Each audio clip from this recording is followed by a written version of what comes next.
e siamo all'ingresso dell'Università El Manara qui a Tunisi, che ospiterà in questi giorni il Forum Sociale Mondiale. Le strutture dell'università si stanno allestendo, nel senso che, come vedete, stanno montando dei gazebi e poi dopo si stanno anche preparando, diciamo, gli spazi che ospiteranno da martedì prossimo l'inizio del Forum Sociale Mondiale. E prima dell'inizio del forum, in questi giorni, domenica e lunedì, si svolge il forum dei media alternativi.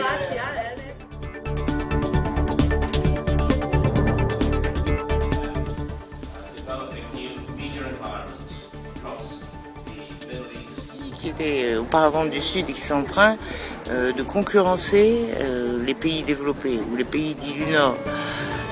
Dans les pays du Sud traditionnels, pour l'accès aux ressources, pour l'accès au marché, donc, il y a une nouvelle donne au plan global, avec des pays émergents qui se comportent pas mieux, parfois beaucoup plus mal même, que les pays développés classiques.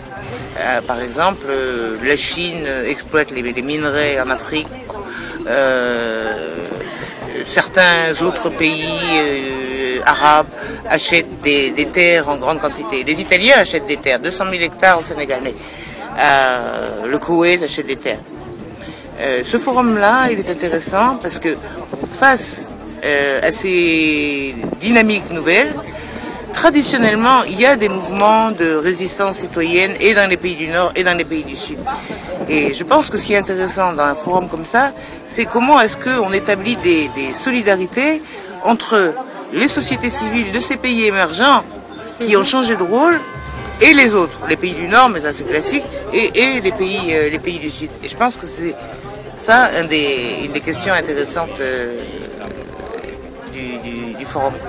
Je pense aussi que l'autre question, c'est parce que c'est en Tunisie aussi, parce que c'est l'époque, c'est comment est-ce que les nouvelles technologies sont utilisées dans ces dynamiques citoyennes à une échelle locale, mais aussi de coopération citoyenne entre les différentes régions. Oui. Oui, merci beaucoup. Bonjour.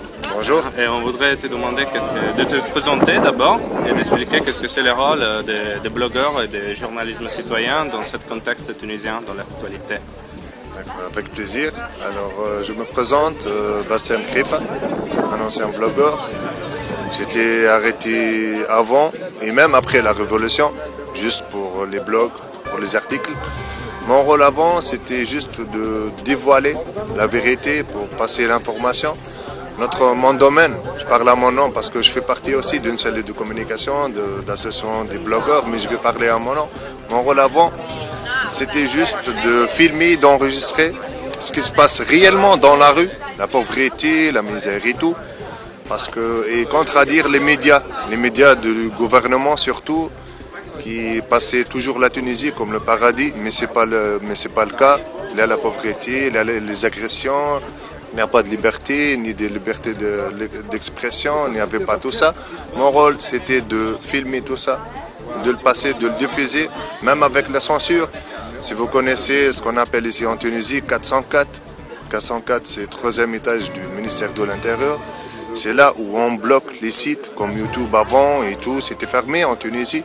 Notre rôle, c'était de trouver des proxys, des autres moyens pour diffuser tout ça à l'étranger surtout. Et pour se communiquer entre nous comme des jeunes, pour passer l'information, surtout en 2008, les événements de bassin minier, il y avait la police qui tuait le monde, il y a des agressions et tout. On doit passer l'information à toutes les régions en Tunisie pour que ça bouge. C'était ça vraiment notre rôle avant. On a cru que ça va changer après la Révolution. Malheureusement, on fait le même boulot encore. Et même on est agressé encore. Donc, après la Révolution, tu penses qu'il n'y a pas un véritable changement dans la liberté d'expression en Tunisie? Bon, la seule chose qui a changé, c'est que RCD n'est plus là, c'est un régime de Ben Ali. Il y a un autre, ce qu'on appelle même avant les histoires, vive le roi, n'importe quel roi, mais vive le roi seulement. On n'accepte pas tout ça, rien n'a changé, il faut toujours être soit pour ou bien contre. Mais nous, on cherche uniquement la vérité. C'est notre rôle. Il faut dévoiler ce qui se passe réellement dans la rue, dans la Tunisie. Je te remercie. Je vous en prie. E domani continuerà ancora il forum dei media alternativi.